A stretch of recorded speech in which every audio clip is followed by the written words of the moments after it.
You're listening to the Hog Sports Network Daily Podcast. Now, here's your host, Matt Jones. Hey, welcome into our podcast. We got a lot on tap today. We're going to talk about Arkansas and Kansas, the big basketball exhibition over at Bud Walton Arena tonight. Of course, Razorback football this weekend at Mississippi State. Saturday kickoff at 11:45 a.m. We'll do our weekend predictions at the end of the show. We got something kind of fun lined up for that. But we're going to kick off the show with Anthony Kristensen. He's on the phone. Usually he's in studio with us, but he's on the phone this morning. He's been out at Springdale High School because they just had a pep rally that Kansas coach Bill Self and Arkansas coach John Calipari attended. Some of the players were there as well. Anthony, this basketball exhibition game is just kind of it's taken over the town. It's amazing to see how much excitement there is for a basketball game that doesn't even count. Yeah, no, I mean, I guess that's just kind of what happens when you bring in the number one ranked team in the country playing against another another top 20, number 16 team in the country as well in the preseason polls. But no, it's a lot of fun. I mean, obviously it's an exhibition, so don't want to take the results too seriously. But no, it's fun to see people getting excited for hoops because I mean that's where I make my my bread and butter. It's fun to see people getting out and being, like I said, excited about basketball. Were they camping out last year when Evansville played Wabash in a preseason exhibition? You covered that one, I think. No, they were not. No, they were not. I think we've got some video here that Blake's going to show us in just a minute. But, I mean, they're camping out over at Bud Walton Arena, and they have been for the last, I don't know, Anthony, how many days are we going that they've had players out there? Or students have been out there camping out for this thing? It's been a couple at least. I'm not sure exactly how many, but it's definitely been a couple of days. There was no camping out at Ford Center for Evansville versus Wabash College, though. We have to respect Wabash College. That was a D3 Final Four participant the year before, so we respect the Little Giants of Wabash College, as they're called. So over at Springdale this morning, Calipari and Self, what did they have to say about this game? Really nothing. Okay. Bill Self and they both were. They basically said they're just excited to play the game, but a lot of it was, it was a mental health pep rally, just kind of surrounding, mental health, breaking stigmas around that, and stuff along those lines. So they really kept it focused on that, and didn't really divert focus towards the game tonight or anything like that. They really wanted to keep the focus on mental health, being sure that the students at the high school knew where to go if they were ever struggling with anything like that, and stuff along those lines. So nothing really about the game, but you could tell people were excited about the game, if that makes any sense. As you're talking, we're showing some video here from Hogs Plus outside the arena over the last couple of days. The basketball team went out last night, handed out pizzas. I think every tent that was out there got a pizza. This is just kind of it's weird to see this, Anthony, during basketball season or during football season, that a basketball game has really taken center stage, especially when the Razorbacks are playing an SEC game. Yeah, and an exhibition basketball game, especially. Yeah, great point. I mean, I guess that's just kind of, the Cal University brand, if you wanna put it like that. Mm-hmm. And obviously the Kansas brand as well, which maybe pains me to say as a University of Missouri graduate, but that's just kind of how it goes. Obviously, Cal being who he is, the personality he is. Having the name he has, obviously that's going to bring a lot of attention. And obviously Kansas is one of, if not the biggest brand in men's college basketball. So that'll, I guess, get the juices flowing, and kind of makes me wish I had a pizza as well, if I'm being fully honest with you. But yeah. ESPN bringing a top production group in for this. Jimmy Dykes is going to be on the call. Seth Greenberg is going to be on the call. It's going to be an 8 o'clock tip-off on SEC Network. Now, what we do know is that both teams are going to be shorthanded for this. Arkansas, we don't know exactly who's not going to be playing. We've got an idea based on who was not available, or at least wasn't going through, drills or contact drills during the work that they had down in Hot Springs and Pine Bluff a week or two ago. For Kansas, they may not have Hunter Dickinson tonight. dealing with a foot injury. Rylan Griffin is a wing who transferred in from Alabama. He's dealing with a hip injury that I think he's doubtful for tonight. Shaquille Moore not expected to play, a guard transfer from Mississippi State. It throws, if you don't have Nelly Davis, which I think he's one of the ones that's potentially not going to be out there for Arkansas, and you don't have Hunter Dickinson, it does throw a little bit of cold water on this matchup because those are a couple of potential All-Americans.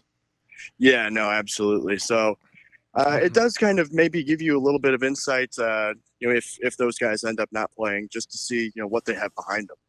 You're going to see, Boogie Flan play at the 1 and maybe DJ Wagner play the 2 if John L. Davis can't go, or if Hunter Dickinson can't go. Where does Kansas turn to, if he can't go? If they were to lose him at some point in the season, who do they put in the post? So maybe it'll be, maybe enlightening, I guess is the right word, in those terms.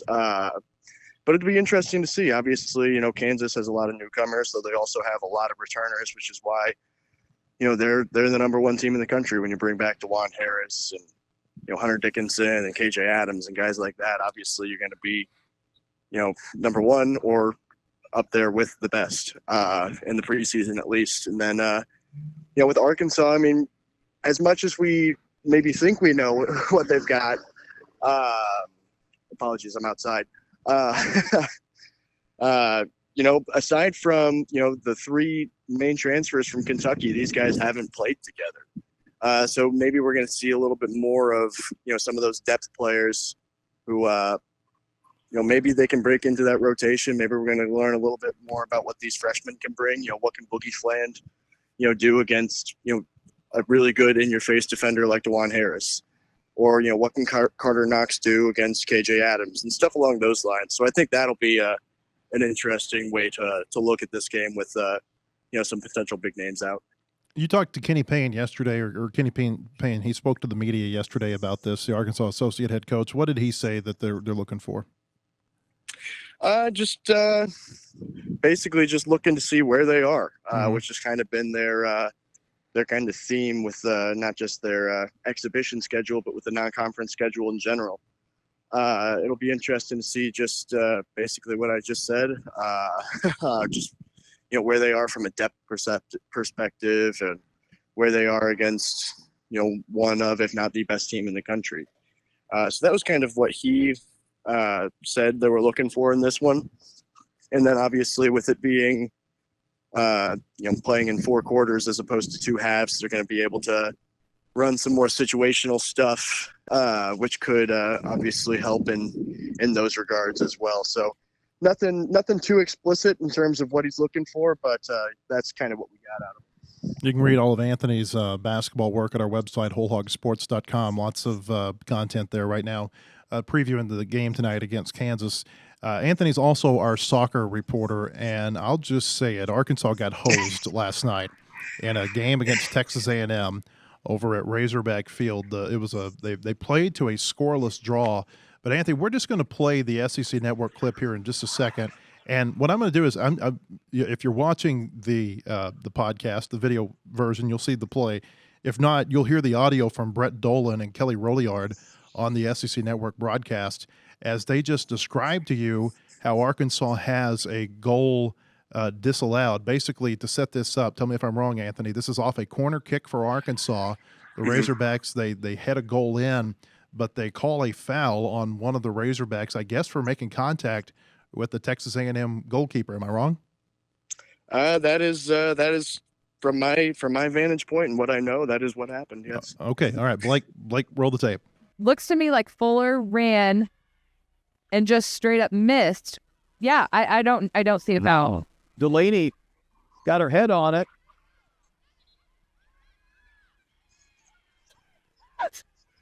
If anything, Fuller's kind of leaning back and beyond Delaney's. Yeah, there is no foul in there. All right, so you hear Kelly Roliard. We've had her on our podcast before, former Razorback goalkeeper.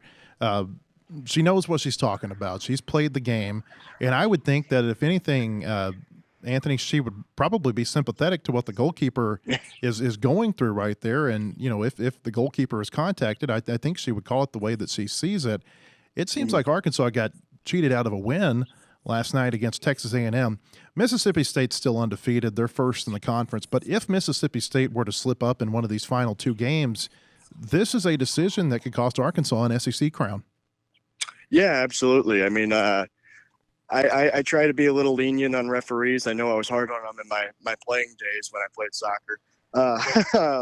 But, I mean, I've watched that clip back just more times than I can count, and just trying to find, where the foul was, or just looking at, maybe he saw something I didn't, or something along those lines. And no matter how many times I've watched that clip back, I just couldn't see a foul there. And it looked like he had a pretty good position, a good view of the area. And I could not see anywhere where I would have even considered, asking for a foul if I were, playing for Texas A&M. And I think one of the things that I noticed was after the goal went in, there was no complaints from any of the A&M players for a foul, which is always kind of, what you look for when something like that happens. So obviously a tough break. I do want to shout out Sydney Fuller, though, the Texas A&M goalkeeper. She had an outstanding game. I think she made 10 saves. She commanded her box very well. She was very good, except for right there, she didn't obviously get to that corner. But I guess fortunately for her and A&M, they got bailed out. We talk about the SEC race and how it potentially affects that. There's also NCAA tournament coming up. I mean, this may be the difference between being on the 2 line and being on the 3 line, and that might, it might affect where you play at some point in time. Just a really unfortunate, I think, or situation there, I think, for Arkansas. And I know that we're planning on talking to the SEC office, see if they can give us a little bit more explanation on what happened there from an officiating standpoint. You talked to Colby Hale afterward, and he was pretty succinct with his thoughts, right? Yes. No, he rightfully so, not happy. He was happy with the way Arkansas played. He said he felt that they played well enough to win the game. He he's a very process-oriented coach, and he felt that they played a good game. They went through what they would typically do, and typically they win those games. I talked to Ava Tankersley after the game as well. She said that they just needed to be a little bit more clinical in front of goal, which is fair as well. But I mean, as a reporter, you have to ask the question about those big moments in a game. And I asked him about the overturned goal and if he got an explanation, and he just said, and I think this is a direct quote. The referee said he was 1,000% sure, and it's on Twitter if anybody wants to go look. So there you go. No, it from my vantage point, and maybe I'm just overlooking something. It was pretty clear to me that there wasn't a foul on that play. I doubt the clock struck midnight before a complaint had been lobbed or thrown toward the SEC office. I would also be pretty surprised. Arkansas soccer plays its regular season finale on Sunday at Ole Miss. The Razorbacks, of course, ranked number 5. Great season they're having this year. Just unfortunate outcome last night in Fayetteville. Anthony will be at Bud Walton Arena tonight. Hope you'll read his coverage at WholeHogSports.com. Anthony, thanks for being here. Of course. Thanks for having me. All right, when we come back, Ethan Westerman will join me in studio, but first a word from our sponsors.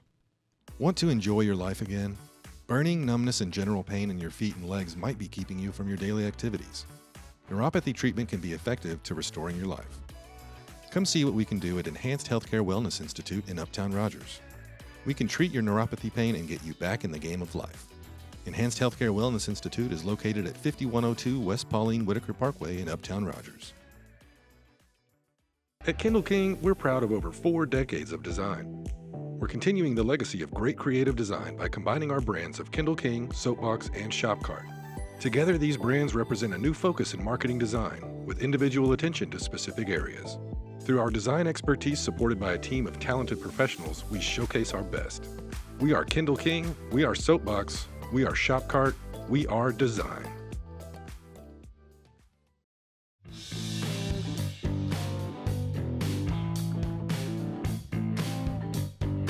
Hey, welcome back. I want to tell you about our friends at Enhanced Healthcare Wellness Institute. They are your source for holistic wellness and your healthy lifestyle changes. They're located in Uptown Rogers, and the staff at Enhanced Healthcare will target your specific health plan for wellness, from neuropathy treatment, primary care, weight loss, and so much more. You can count on the experts at Enhanced Healthcare Wellness Institute in Rogers. Believe it or not, there is a football game this weekend. So much hype around Fayetteville right now over Razorback basketball. Arkansas and Mississippi State tomorrow, 11:45 a.m. kickoff at Davis Wade Stadium in Starkville. Razorbacks 4-3 coming off the loss to LSU. Mississippi State 1-6. Bulldogs haven't won a conference game yet. They've lost 6 in a row since beating Eastern Kentucky in the season opener. I'm tired of talking about Arkansas, Mississippi State, to be honest with you, because really what this just feels like a trap game, and I feel like that's what we've been repeating ourselves all week, saying this is a trap game for Arkansas. You're going into a place where you got a team, they've lost 6 in a row, but they're starting to play a little bit more confident. We saw what they did against Georgia. We saw what they did against Texas A&M last week. And we're seeing Mississippi State. It's kind of a trendy upset pick right now. Brandon Marcello, our friend, from 24/7 Sports, he picked Mississippi State to win this thing outright in Starkville.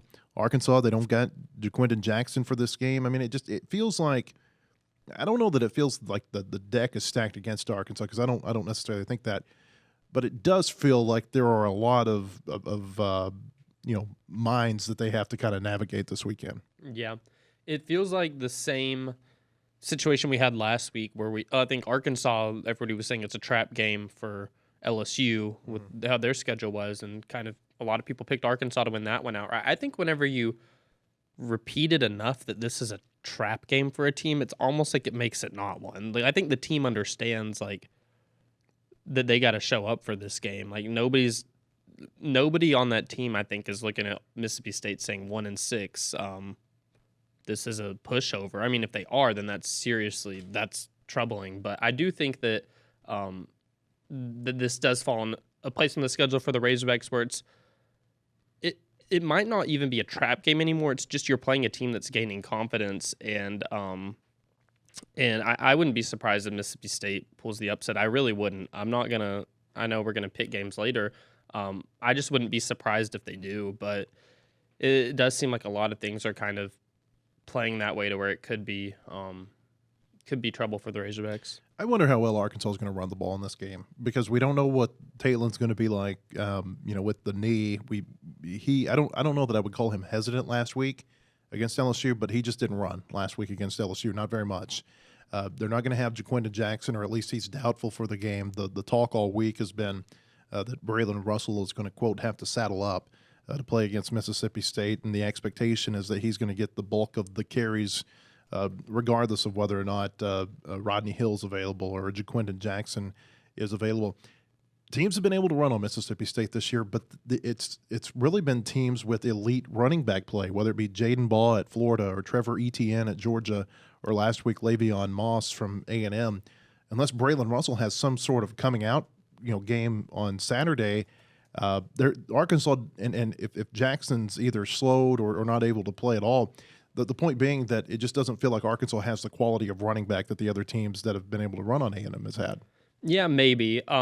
I agree with that they've played a lot of teams that have had elite running backs, but I think that here's the thing. Mississippi State, they're improving in their run defense game by game. It's still not great, but like last week, they held Texas A&M to 136 rushing yards, which was the fewest that they'd given up to a team since the season opener against Eastern Kentucky, and that's, as we know, a good running game for A&M with Moss. But the outliers are just, you give up 346 yards on the ground to Arizona State. It's a crazy high number. Give up 266 to Florida. Give up 200 to Texas. Point being that they are liable to give up some yardage on the ground. It wouldn't surprise me if they held Arkansas to comparable to what they held Texas A&M, or they held Georgia to 146. It's been going down how many rushing yards they're giving up, but sometimes your rushing yards you give up, they go down because you're giving up more passing yards. I think what A&M did against Mississippi State is that they had a lot of success through the air early, and then I think they had success on the ground late. I think that what they did was they just kind of turned it around and gave it to Le'Veon Moss quite a bit late in that game to shorten the game and run some clock, and they were able to convert some third downs. Yeah, a lot of third downs. I mean, this was a terrible third down day for Mississippi State defensively. Weren't they like it was a lot of third down conversions. I know that, like over 60%. Yeah, it was 9 of 14 off the top of my head is what I think it was. That's the number that sounds right to me. Yeah, and a lot of them were like third and long conversions. Yeah, this is important, I think. Arkansas enters this game 9th nationally in third down conversion, 52%. And that number has taken a hit the last couple of weeks. Yeah, like it was really high. Mississippi State's number 130 in third down defense. Opponents are converting 49.5%. I mean, in an SEC play, SEC teams are converting 58% of their third down tries. That's an astronomically high number for the Bulldogs. So I think that it's just so demoralizing when you get into that third down situation. Another team, just keeps converting. Not just that they convert, but they keep. LSU did this to Arkansas last week. I mean, they converted third downs at a really high rate, and Arkansas would get them into some situations, maybe even like a 3rd and 7, 3rd and 8 type deal. And Nussmeier would hit them for, if they needed 8, they got 9. If they needed 9, they'd get 11. They were really good on third down. And it felt like over time during the game, it just kind of took its toll on the Razorbacks defensively. And I feel like probably that's happened in Mississippi State quite a bit this year. Yeah, and I think that last week the case with LSU, too, is Arkansas was not playing. This is what Jeff Lebby has called normal down offense, or normal down defense, the first and second down plays. Arkansas was playing not good normal down defense. LSU was just getting chunk yardage, I feel like, on every first down. They were having second and two, that type of situation. Lebby said that he thinks his team is playing good normal down defense. They're just struggling to get off the field on those third downs. So it's always a key part of the game. It's so funny. Like, we go back each week and we're talking about the keys to the game of like what Arkansas needs to do to win. It always comes down to, are you converting third downs? Are you running the ball? Run the ball, stop the run. It sounds so boring. But that is such a don't huge turn the key ball in the game. over. Yeah.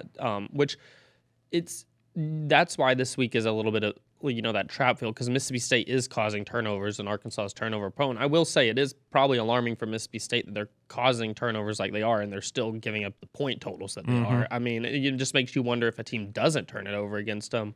Would they ever not score? Yeah, exactly. So, but yeah, it comes down to all these things, and I just feel like for Arkansas this week, it's show up and don't overlook a team. We want to take and stay on top of all Razorback sports with a digital subscription to the Hogs Illustrated app. Get the most complete Razorback coverage in one location. Subscription will give you 20-plus issues to our Hogs Illustrated magazine, plus complete access to all of our content at wholehogsports.com. Monthly subscription begins at $17. You can join the team right now at hogsillustrated.com/subscribe, or you can call 479-684-5509. That's 479-684-5509 to subscribe to Hogs Illustrated. To me, the key to this game, like if I'm just boiling this down to one key, it feels like Arkansas needs to be able to match the enthusiasm that Mississippi State's going to have for this game. Because, again, everybody's telling them, hey, we think you're going to win. This is your opportunity to get your first SEC win. This is your opportunity to break that long losing streak. This is your opportunity to win in front of your home crowd. I feel like Arkansas, like you said, whenever you say that it's a trap game enough, it's going to have their attention. But it's a whole different thing going into it about being mentally prepared and then actually getting into the game and being able to match the intensity level as the team across from you. And I feel like that's going to be huge key for Arkansas this week. Yeah, I don't think this is going to be your normal one-win team that you see that comes on the field. I think that they're going into this juiced up, knowing that hey, they're trying to build something there. That's the thing. It's not like this is a team that's going off the rails. They're just trying to build each week. They're not throwing in the towel. And I think Arkansas is going to walk on that field and meet a team that is really, really hungry. I think it's it comes down to, is Arkansas going to just be able to kind of take care of business the way that they should? A lot easier said than done, but it is really predicated on the run game, I think. I think if you start handing the ball off early and having some success there, that's how you set a tone. What do you think is bigger this week, basketball or football? I mean, obviously football is bigger, but it feels like there's maybe more anticipation for basketball. Do you feel that? Yeah, it might just be of course the opponent Arkansas is playing. It's kind of hard to, really doll up a 4-3 team versus a 1-6. It's the worst game in the SEC this week, right? Auburn, Kentucky would like a word. Yeah, you're right. Okay, there you go. They're right there neck and neck, though, in my opinion. It's not like there's a lot of top 25 matchups. It's nothing like those. Yeah, if you get the 11:45 a.m. on SEC Network slot, I think it just says kind of it's not the real big game slot, but this basketball exhibition. There's a buzz about it right now. Bob Holt tried to pretend to be a graduate student just to get some free pizza outside Bud Walton last night while they were passing it out. If Bob is willing to, get out of his house, head down there and do that. Bob was kicking all of our rear in social media coverage of the tent city that they've got set up over there. Bob learned how to use Twitter yesterday. Bob learned how to use Twitter. I was shocked. I was like, wow, Bob's posting pictures and videos, and anyway, it was looked like he had a good time down there. But Bob's juiced up. It's a big basketball weekend whenever Bob Holt is staying in Fayetteville to hold down the basketball. And I don't think that was his original plan. I think he was going to go to Starkville, and he kind of said, this is a big one. I'm going to stay here and do this. I didn't know if you were doing a Bob impression at I first. started, and I was like, nah, I better not. I do a pretty good Bob Holt, I think. Yeah, but anyways, I always do this to us. I always lead us so astray. All I was trying to say is if Bob Holt is going in trying to pretend to be a student to get some free pizza, that's how basketball's a big deal this weekend. Hey, do we have this golf video pulled up real quick? I want to show you what happened with Razorback Golf the other day. This is coverage from the Golf Channel. This was posted to their Twitter account.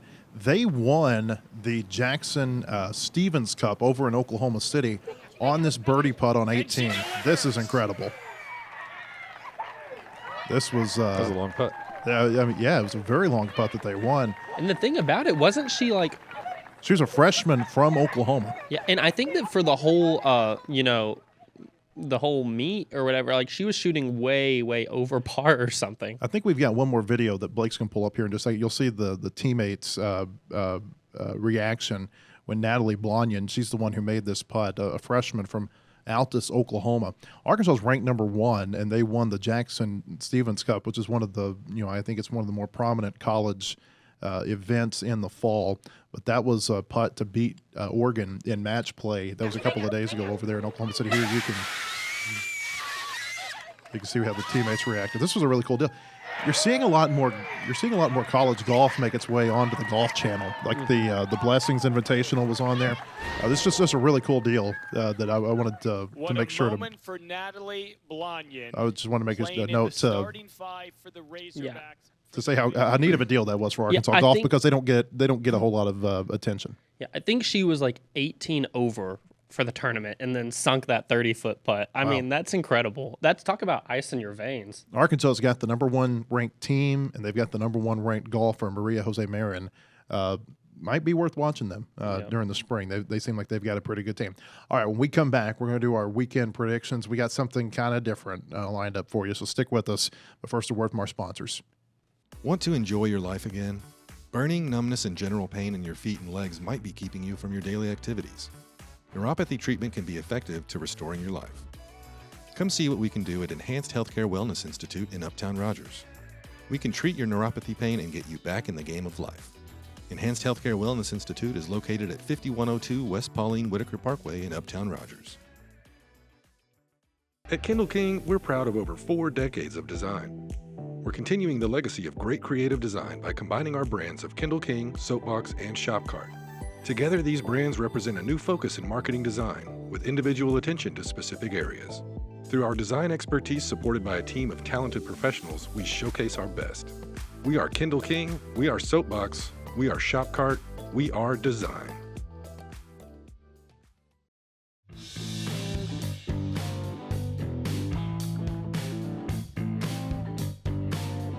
Welcome back.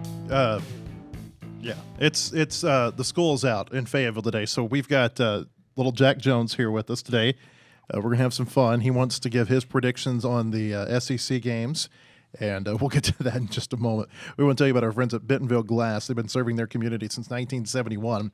Committed, professional, versatile. If you're looking for a quality leader in Northwest Arkansas or looking for skilled craftsmanship, choose Bentonville Glass for all your glass market needs with the highest quality products. You can come by and see them right now at 507 South Main in Bentonville or online at bentonvilleglass.com. Jack, you've been looking forward to this all week, haven't you, buddy?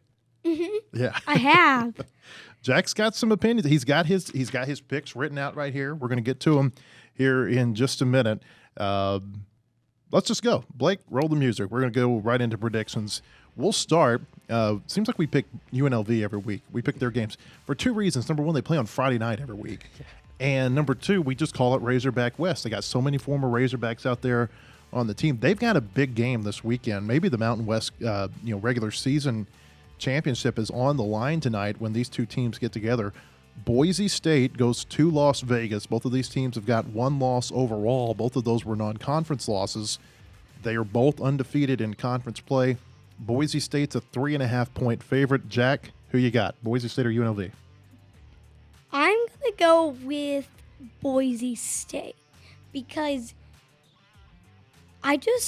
Boise State is a better team. They've got a really good running back. Yeah, he may win the Heisman, right? Yeah. Yeah, and Jeanty. He's pretty darn good.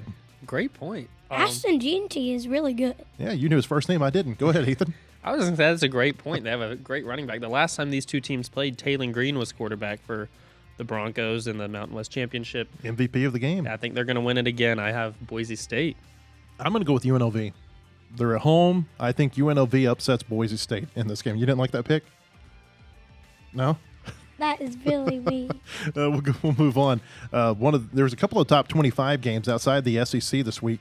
One of them is Notre Dame and Navy. Now, Navy is technically the home team, but this is going to be played at MetLife, the home of the Giants and the Jets.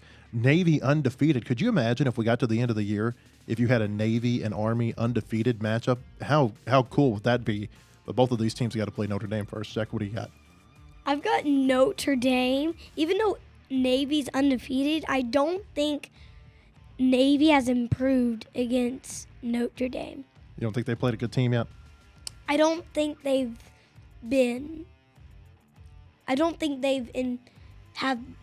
have as good work as Notre Dame has. Okay, good resume. What do you got?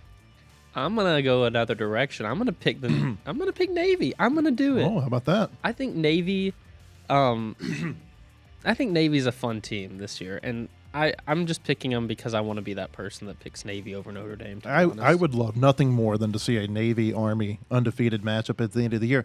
And I think, isn't there a chance that they could play in the conference championship game one week, and then they would have to turn around and play each other in the traditional Army-Navy game in Washington this year the next week? That would be really weird, and I don't know that it's really outside the realm of possibility that's going to happen because, like we said, Notre Dame's the most difficult game left on either of their schedule, and that's a non-conference game. Notre Dame. They're 13.5-point favorite. I got Notre Dame. I just feel like Notre Dame can win. Yeah, I think Notre Dame wins this How one, fun too. is it that Army's ranked 23rd, Navy 24th this week? It's just Feels like 1945 again. they're moving on up.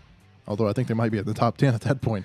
Illinois and Oregon, the Illini, they just keep winning. I keep waiting for Bielema's team to just kind of crash. The only loss that they've got is Penn State this year, but they go to Oregon. I think they're pretty well rested. They got a week off, or they got an extra day this week because they played a Friday game. Oregon is obviously a big favorite in this game. Jack, what do you got? I'm going to go with Oregon because they're rated number 1. Yep, can't go against number 1, not at home. I agree. Especially. I agree. I'm going to pick Oregon. I think Illinois is coming off a pretty emotional win beating Michigan. Did you see their uniforms last week? Oh, they're great. Did you see the black and white video that I sent you? Yeah, that was my cool. favorite was like with the what they did was they put together this video. It was kind of like one of those old-timey newsreel type things. You'd say, they had this Illinois running back. It's like he looks like he's running with the Prohibition agents on his tail. Yeah. That was pretty funny. I think you'd be foolish to pick against Oregon in this one. I wouldn't pick against Oregon. No. Yeah. 22-point favorite at home. Ducks. They're going to win. Move to the SEC now.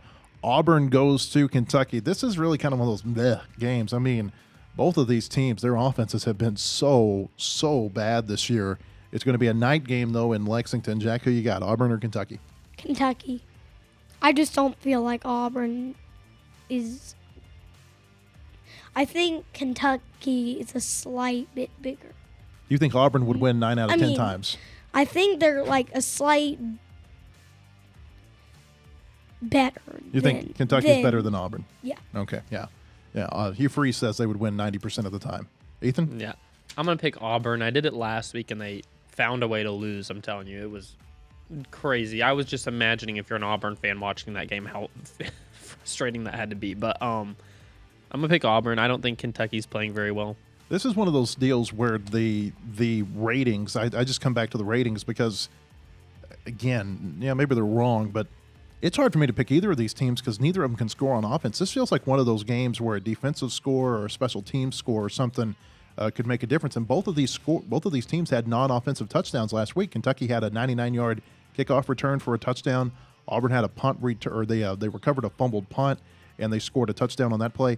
The ratings say Auburn by 1. I'm going to go with Auburn. I feel like Auburn is, even though they're losing, it feels like they're maybe trending in a little bit better direction than Kentucky is. Yeah. They're more competitive in their games. Kentucky losing like they did to Florida last week was Florida a real hung eye-opener. 48 on Kentucky. Real eye-opener. I mean, and we've been talking about how good the with Kentucky, a freshman quarterback starting, basically his first game. We've been talking about how good the Kentucky defense was, and then that happens.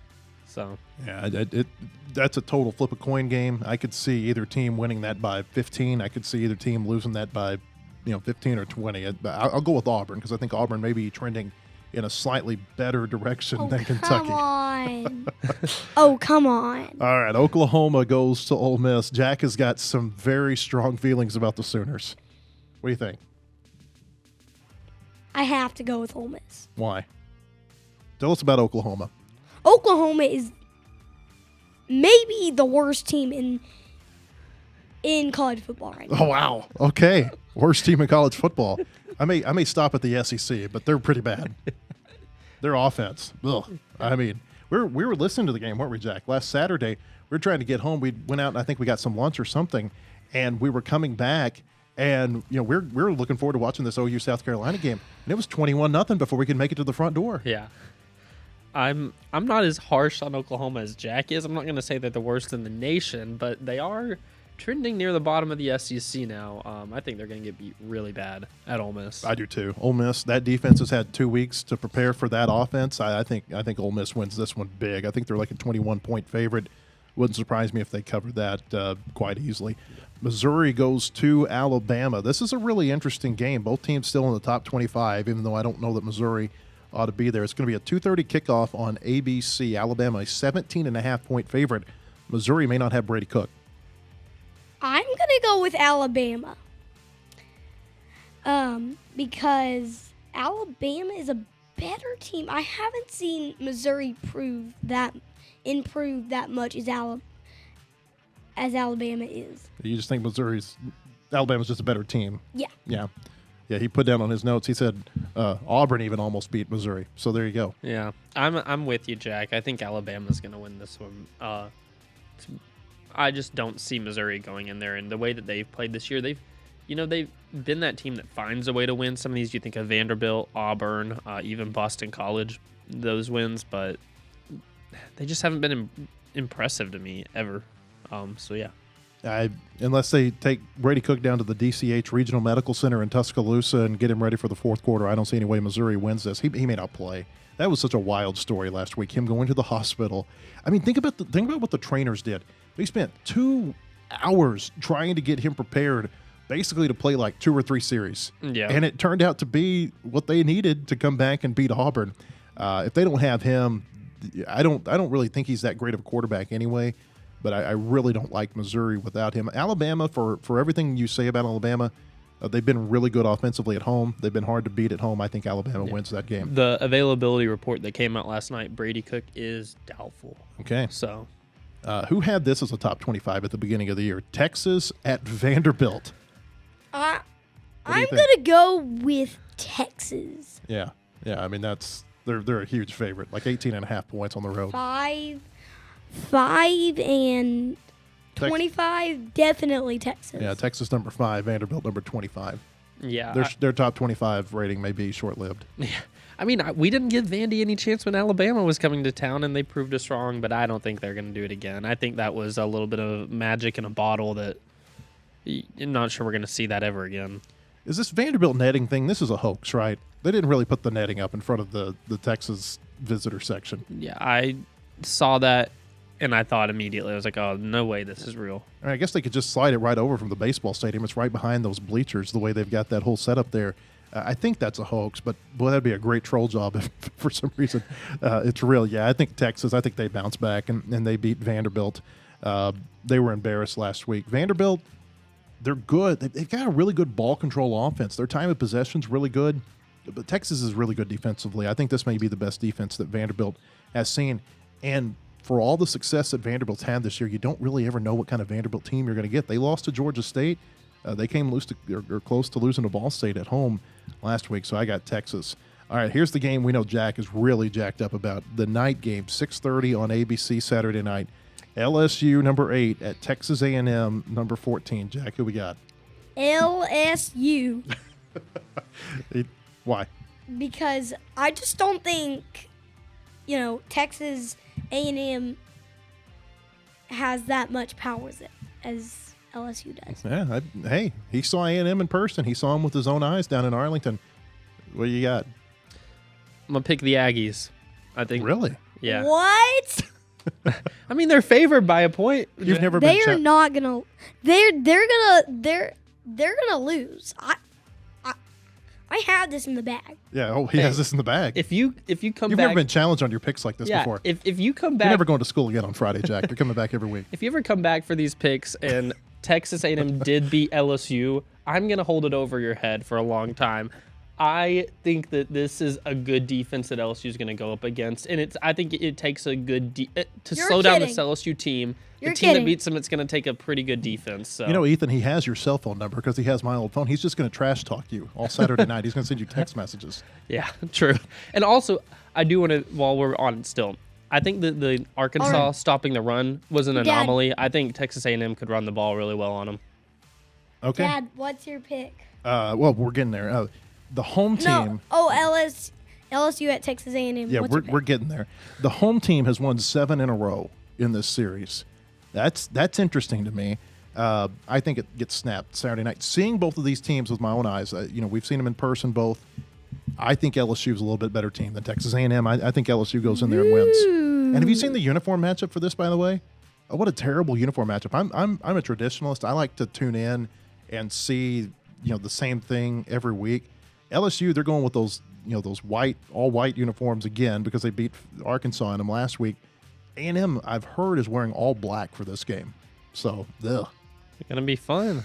I don't trust teams that wear all black for the first time. Hey. Now we're going with my favorite pick. Did you have one more? Just 1 second. 1 second. I was just gonna ask, are we picking Fayetteville? Are we picking Fayetteville Springdale? Yeah. Jack, you got a thought on Fayetteville and Springdale tonight? The battle of the Bulldogs. I'm just gonna go with Fayetteville. I'm just gonna go with them. You got Fayetteville over Springdale? Yeah. Oh, what's Ethan got over here? Here we go. We're talking about trap games this week. This is another red bulldog. I guess Mississippi State's maroon bulldog, but You can I think that put that up there. it's a trap game for Fayetteville. Do I pick the Bulldogs? Do I pick them? I'm picking the Bulldogs. I'm picking the I'm picking Bulldogs. Fayetteville. I have to pick Fayetteville. 100% sure the Bulldogs are going to win the battle of the That's Bulldogs why I picked tonight. them. All right. I picked the Bulldogs. Which Bulldogs? Yeah, we're going to go with the Purple Dogs to win. Yeah, let's go Fayetteville Purple Dogs. I heard Ethan was going to bring that helmet, so I had to bring the Fayetteville helmet over here.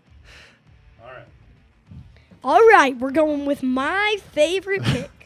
Arkansas at Mississippi State. All right, hold on. We'll let you pick last, Lee Corso. Arkansas and Mississippi State. The Razorbacks are a 6.5-point favorite in Starkville. Ethan, what do you got? I think this is the game that Arkansas's offense looks really good again.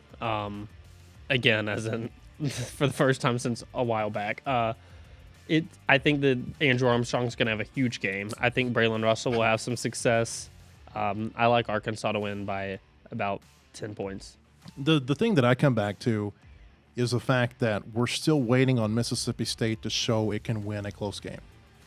And close game for them has been 10 points, games where it's been close because maybe they've got a late score to make it a little bit closer than it was. We have seen Arkansas win those games. And so even with the personnel problems that I think Arkansas's got this weekend, I think Arkansas, I think you'd be crazy to pick a team on a 6-game losing streak, even if they're at home, even if they have the illegal cowbells. I think Arkansas, they're my pick to win. Would I be surprised if Arkansas lost? No. But I think Arkansas is the pick here. All right, Jack. Do you want to? Mine is the. Hold on. Do you want to do the headgear? Not right now. Okay. Okay. Mine is the Razorbacks, and here we go. It's Arkansas. I just think Andrew Armstrong can get a lot. You think Andrew Armstrong's going to have a big day against the Mississippi State secondary? This kid watches way too much College Game Day, by the way. Watch this. Here we go. All right. There you go. Jack's pick is in. My But you aren't going to be able to You hear. think you're going to get those headsets on over the Razorback there? Nope. Let's go Razorbacks. We need to have Jack in Let's here go every Razorbacks.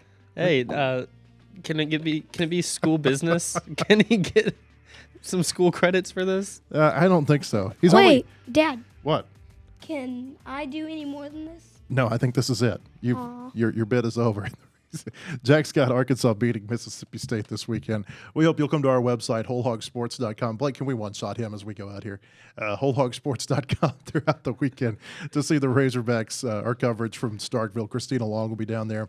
Also, we'll have coverage from Arkansas and Kansas over at Bud Walton Arena tonight. Pretty much everything you want to read about the Razorbacks on our website at wholehogsports.com. We'll have another podcast on Monday. We appreciate you being here and putting up with our shenanigans. We'll see you next time. Thanks, everybody.